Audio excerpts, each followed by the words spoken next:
Pada Matius pasal 24 ayat 37 berkata, menjelang saatnya Yesus akan datang kali yang kedua, maka keadaan zaman itu akan sama seperti pada zaman Nuh. Kekristenan akhir zaman, kita mundur sedikit tentang zaman Nuh, di mana banyak orang menyakiti hati Tuhan.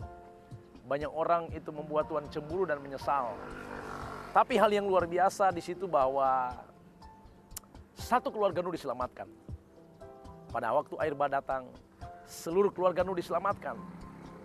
Kita lihat sebentar, kenapa Tuhan bisa menyelamatkan seluruh keluarga Nuh.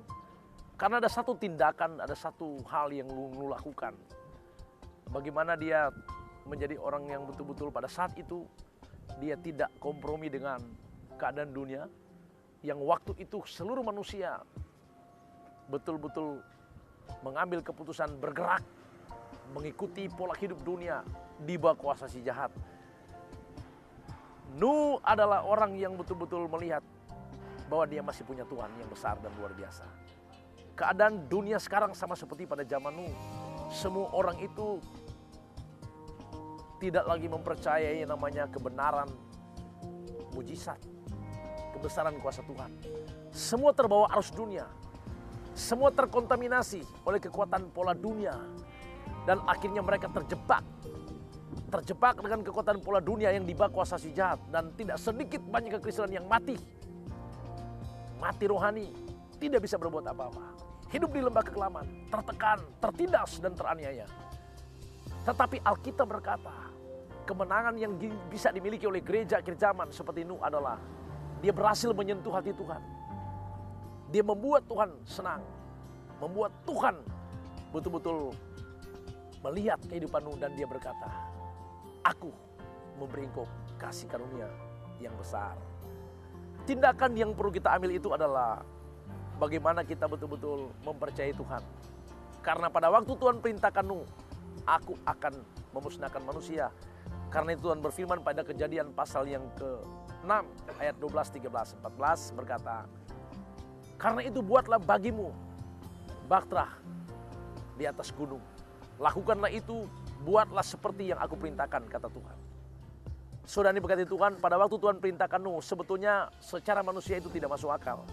Kenapa kita harus membuat satu bahtera itu di atas gunung? Jadi sebetulnya itu tidak masuk akal. Tetapi Nuh mempercayai apa yang Tuhan perintahkan. Nah, saya mau beritahu saudara, untuk membuat Anda bisa melihat kehidupanmu itu menyenangkan hati Tuhan adalah mempercayai Tuhan dengan tulus hati. Walaupun itu tidak masuk akal. Walaupun kadang tidak masuk akal. Tapi kita harus percaya karena Tuhan yang berfirman. Buatlah bagimu satu perahu. Anda bisa bayangkan buat perahu di gunung, saudara. Ya, orang Manado bilang itu aneh. Tidak masuk akal. Masa mau buat perahu di gunung? Ini ketika dengar perintah begini kan banyak orang bingung. Tapi kalau Tuhan yang perintah, itu yang Nuh lakukan. Saya mau beritahu, pemirsa yang diberkati Tuhan. Kekristenan itu adalah bagaimana kita mau hidup. Kadang-kadang mempercayai Tuhan. Dan walau tidak masuk akal. Tetapi percayalah, itulah yang senantiasa menjadi kekuatan kita. Karena kenapa? Karena Alkitab katakan Tuhan yang kita sembah, bagi dia tidak ada perkara yang mustahil. Di luar akal manusia, di luar akal pikir manusia, Tuhan bisa kerjakan hal yang kadang-kadang di luar akal kita. Karena Tuhan kita bisa mengubah segala-galanya. Tidak bisa terselami pikiran Tuhan. Karena itu percayalah, Yesus kita dahsyat dan luar biasa. Dia hebat, dia berkuasa. Percayalah itu akan terjadi kepadamu. Haleluya.